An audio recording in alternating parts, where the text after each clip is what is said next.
Hello friends, स्वागत है आप सभी का सेरेंडिपिटीज एम्ब्रेस के पार्ट 9 में। अब होंगजू के कॉल कट करते ही उसी समय हुयंग को भी उसकी मॉम का कॉल आने लगता है, पर वो अपनी मॉम का कॉल नहीं उठाता। होंगजू के कहने पर कि वो कॉल उठा सकता है, हुयंग कहता है कि ये इतना ज्यादा इम्पोर्टेंट कॉल नहीं है। जिसके बाद वो होंगजू से कहने लगता है कि क्या वो पास्ट की तरह अभी भी हॉकी नहीं खेलती है। जिस पर हुयंग कहता है कि पास्ट में तो हॉकी खेलने के चक्कर में उसके साथ पूरी रात जागती रही थी, तो अब वो हॉकी क्यों नहीं खेलती। होंगजू कहती है कि वो किस बारे में बात कर रहा है और उसे इस बारे में कुछ मालूम नहीं है। हुयंग कहता है कि क्या वो पास्ट का वो दिन भूल गई है जब वो दोनों मिलिट्री बेस पर गए थे। और होंगजू के सुनते ही हम फिर से पास्ट में उसी दिन पहुंच जाते हैं, जहां होंगजू को उठाने के चक्कर में उन दोनों की ही लाश बस मिस हो गई थी। जिस पर होंगजू पहले तो उसके ऊपर चिल्लाने लगती है और फिर उसे पास के क्लब तक जाकर वहां से कैब बुक करके टर्मिनल तक चलने का आइडिया देती है। ये सुनकर हुयंग भी कहने लगता है कि फाइनली वो अपना दिमाग किसी अच्छे काम में भी यूज कर सकती है। जिस पर होंगजू भी उसे टीज करते हुए कहने लगती है कि अगर उसका दिमाग कितना तेज है तो वो उसके साथ यहाँ क्या कर रहा है।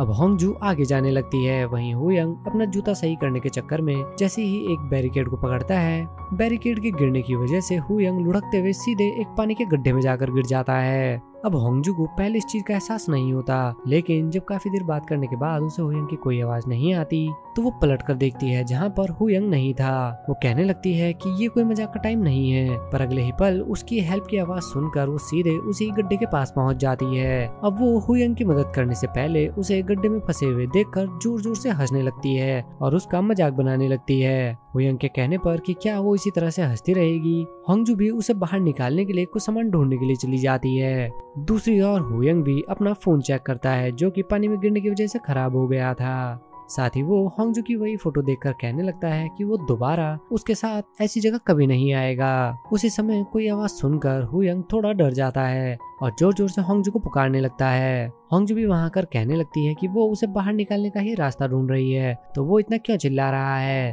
होंगजू को वहां से जाते देख अचानक ही हुयंग उसे कहने लगता है कि वो उसे पीछे छोड़कर ना जाए। होंगजू भी कहती है कि वो सुबह से यही कर रही है कि वो उसे पीछे ना छोड़े। ये सुनकर हुयंग भी काफी रिलीव्ड फील करता है। अब कुछ ही देर बाद हुयंग को दिखाया जाता है जिसके एक्सप्रेशन अचानक ही पूरी तरह से चेंज हो गए थे और नेक्स्ट सीन में हमें पता चलता है कि ये इस वजह से था क्योंकि उसे बचाने के चक्कर में होंगजू भी उसी गड्ढे में आ गई थी। हुयंग एक स्ट्रॉ की रस्सी देखकर होंगजू पर चिल्लाने लगता है कि वो इतनी बेवकूफ कैसे हो सकती है कि वो इसके सहारे उसे ऊपर खींचने की कोशिश कर रही थी। होंगजू भी कहने लगती है कि उसने सुना था कि डूबते को तिनके का सहारा ही काफी होता है, पर हुयंग उसे फिर से कहने लगता है कि वो अपना बैग और फोन भी ऊपर छोड़ आई है और उसे नीचे आने से पहले किसी की हेल्प लेनी चाहिए थी। हुयंग को चिल्लाते देख होंगजू भी उसी पर चिल्लाने लगती है कि जब उसके इतने पुकारने के बाद भी हुयंग ने कोई रिस्पॉन्स नहीं किया तो उसे डर लगने लगा था कि कहीं वो डूब तो नहीं रहा है और सिर्फ उसे बचाने के लिए ही वो पानी में नीचे कूदी थी। इसी बीच हमें वो सीन भी दिखाया जाता है कि जब होंगजू उसी स्ट्रॉ की रस्सी के सहारे उसे ऊपर खींचने की कोशिश कर रही थी, लेकिन अचानक ही हुयंग का हाथ छूटने की वजह से उसका सर पीछे दीवार पर लग जाता है और वो पानी के अंदर चला जाता है। और होंगजू के काफी पुकारने पर भी जब वो कोई रिस्पॉन्स नहीं करता तो उसे बचाने के लिए होंगजू भी नीचे ही कूद गई थी। जिसके बाद होंगजू के पूछने पर कि कहीं उसे चोट तो नहीं लगी, हुयंग कहता है कि वो बिल्कुल ठीक है। हुयंग उससे पूछने लगता है कि क्या उसे ऐसी जगह फंसने के बाद भी डर नहीं लग रहा है, पर होंगजू तो कहती है कि उसे डर क्यों लगेगा जब वो दोनों ही यहाँ पर फंसे हैं। पर होंगजू कहने लगती है कि उसे डर तो तब लगा था कि जब वो उसे बाहर निकालने के लिए कुछ सामान ढूंढ रही थी और उसी समय वहाँ पर एक बड़ा सा मेंढक आ गया था। हुयंग भी पहले तो उसका मजाक बनाने लगता है कि वो भला एक मेंढक से कैसे डर सकती है, पर उसी समय वहाँ पर एक मेंढक को देखकर हुयंग डर के मारे होंगजू से चिपक जाता है। इसी के साथ हम पहुंच जाते हैं प्रेजेंट में, जहां यही सब चीज याद करके होंगजू काफी ज्यादा एंजॉय कर रही थी।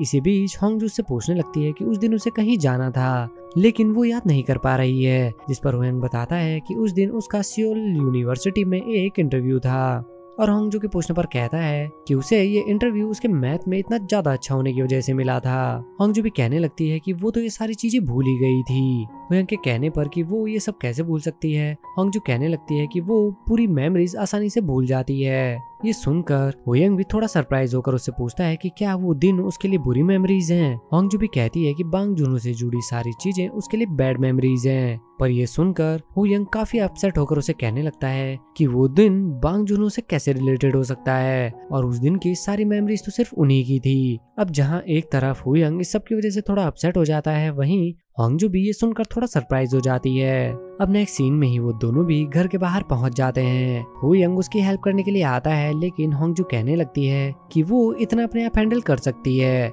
हुयंग भी कहने लगता है कि क्या उसे ये भी फ्लर्टिंग लग रही है।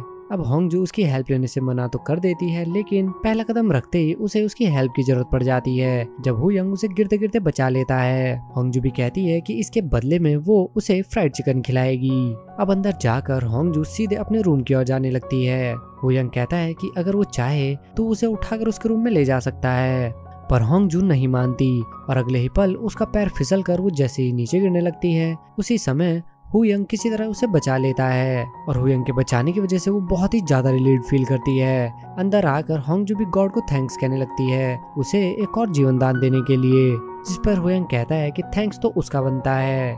हुयंग होंगजू से उसकी दवाई की प्रिस्क्रिप्शन मांगने लगता है, पर होंगजू कहती है कि वो कल जाकर खुद ले आएगी, लेकिन हुयंग उसकी कोई भी बात सुनने को राजी नहीं होता। जिसके बाद हुयंग उसकी दवाई लेने चला जाता है। वहीं होंगजू कहने लगती है कि उसे इतना ज्यादा अजीब सा क्यों फील हो रहा है। इसी बीच दिखाया जाता है संगपिल को, जो कि उन तीनों को अपने रेस्टोरेंट में देखकर काफी शौक लग रहा था। वो हेजी और बीकुक को देखकर कहने लगता है कि वो दोनों एक साथ यहाँ कैसे आ सकते हैं। साथ ही उनसे सॉन के बारे में पूछने लगता है, जिस पर बीकुक बताता है कि ये होंगजू की ब्लाइंड डेट और हेजी का एक दिन का बॉयफ्रेंड है। ये सुनकर संगपिल भी थोड़ा शॉक हो जाता है, जिसके बाद हेजी उन्हें बताती है कि हुयंग किसी और का नहीं बल्कि बीकुक का ही नाइस है। संगपिल भी कहने लगता है कि वो दोनों एक जैसे तो बिल्कुल भी नहीं लगते। बीकुक उसे यकीन दिलाने की कोशिश करता है, लेकिन संगपिल मानने को तैयार ही नहीं होता। जिसके बाद संगपिल मन ही मन होंगजू और हुयंग की बातें करने लगता है और बातों ही बातों में वो कहने लगता है कि कहीं ये 10 साल बाद उन दोनों का कोई फेटफुल रियूनियन तो नहीं है।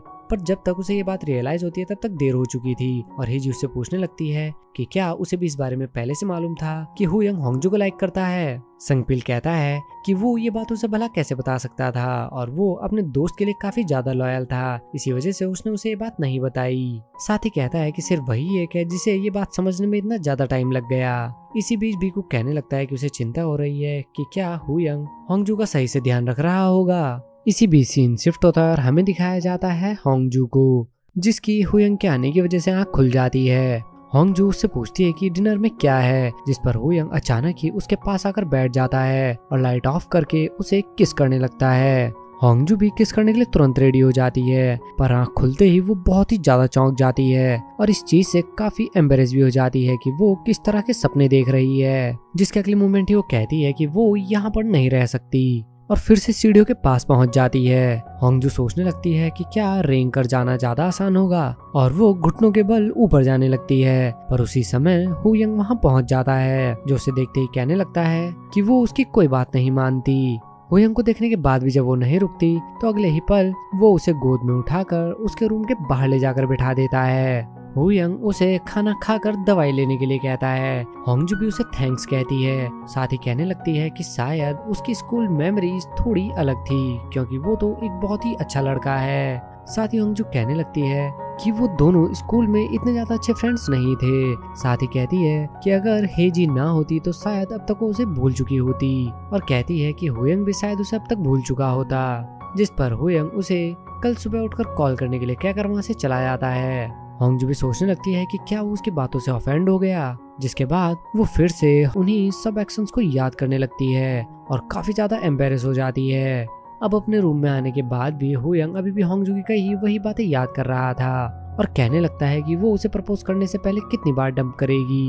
इसी बीच उसे जोसेफ का कॉल भी आ जाता है, जो उसे कहने लगता है कि आज तो उसे यूएस आना था और उसे जल्द से जल्द यूएस वापस आने के लिए भी कहता है। लेकिन उसी समय उसकी नजर होंगजू की कंपनी पीटर स्पेन के एक विजिटिंग कार्ड पर पड़ जाती है, जिसे देखते ही वो जोसेफ से कहता है कि वो अभी यूएस नहीं आएगा और फोन कट कर देता है। सीन शिफ्ट होता है और हमें दिखाया जाता है जुनहो को, जो कि एक एनिमेटेड मूवी देख रहा था और वहीं पर रखे होंगजू के सभी लेटर्स को भी पढ़ रहा था, जिन्हें पढ़ते हुए उसे पास्ट के फ्लैशबैक आने लगते हैं, जिस दिन वो रेडी होकर एक इंटरव्यू की तैयारी कर रहा था। उसी समय होंगजू भी वहां आ जाती है। जुनहो कहने लगता है कि उसने रात भर काम किया है और उसे जाकर आराम करना चाहिए। पर होंगजू कहती है कि अवार्ड जीतने के बाद ये उसका पहला इंटरव्यू है और उसने प्रॉमिस किया था कि वो उसकी पर्सनल डिजाइनर बनकर आएगी। साथ ही कहती है कि उसका पहला इंटरव्यू देखना उसका भी ड्रीम था। जिसके बाद होंगजू के कहने पर कि वो रेडी है, जुनो भी अपना इंटरव्यू देना शुरू कर देता है। रिपोर्टर के पूछने पर कि ये न्यूज उसे मिलते ही कि उसे ये अवार्ड मिला है उसने सबसे पहले क्या किया,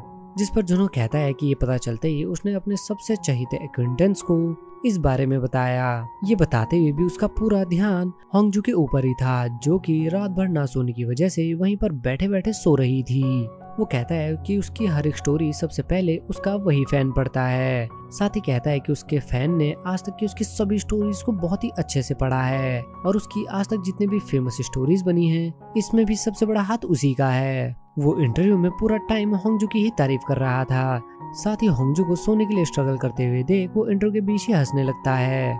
अब इंटरव्यू खत्म होने के बाद वो होंगजू के पास जाता है, जो कि टेबल पर ही सो रही थी और कहने लगता है कि उसने तो पूरे इंटरव्यू में जागने का वादा किया था। वो होंगजू को देख ही रहा था कि उसी समय वही इंटरव्यूअर भी वहां आ जाती है और उससे पूछने लगती है कि क्या वो किसी को डेट कर रहा है। जुनो भी पहले तो कुछ नहीं कहता, फिर अचानक ही होंगजू की ओर देखकर कहने लगता है कि वो अभी उसी आदमी को देख रहा है। इसी के साथ हम फिर से प्रेजेंट में पहुंच जाते हैं, जहां थोड़ी देर बाद वही आदमी भी आ जाता है। जुनो उससे होंगजू के बारे में पूछने लगता है और कहने लगता है कि सुबह से होंगजू ने उसका एक भी कॉल नहीं उठाया और क्या सच में उसके साथ काम नहीं करना चाहती। वो आदमी भी कहने लगता है कि उसे जाने से पहले होंगजू को सब कुछ बता देना चाहिए था। और यहाँ हमें जुनो के बताने पर पता चलता है कि जुनो अब्रॉड इसलिए गया था क्योंकि उसे पैनिक अटैक आने लगे थे। वो बताता है कि वो अचानक ही सब कुछ लिखना भूल गया था और इतने ज्यादा रिजेक्शन और फेलियर्स की वजह से वो बहुत ही ज्यादा परेशान हो गया था। साथ ही कहता है कि वो अपने डाउनफॉल की वजह से होंगजू के करियर को भी खत्म नहीं करना चाहता था। वो आदमी भी कहता है कि ऐसा कुछ नहीं था, लेकिन साथ ही उसे बताता है कि होंगजू उसकी इस एनिमेटेड मूवी पर काम करने के लिए तैयार है और वो ही उसकी एनिमे मूवी की प्रोड्यूसर बनेगी। ये सुनकर जुनो बहुत ही ज्यादा खुश हो जाता है और कहने लगता है कि उसे पहले से ही मालूम था, क्योंकि होंगजू ने सिर्फ उसी के लिए एनिमेशन कंपनी ज्वाइन की थी। साथ ही कहता है कि वो अब सब कुछ पहले की तरह ही ठीक कर देगा। और इसी सीन के साथ ये पार्ट भी यहीं पर खत्म हो जाता है। तो मिलते हैं सेरेंडिपिटीज एम्ब्रेस के नेक्स्ट पार्ट के साथ, तब तक के लिए बाय बाय।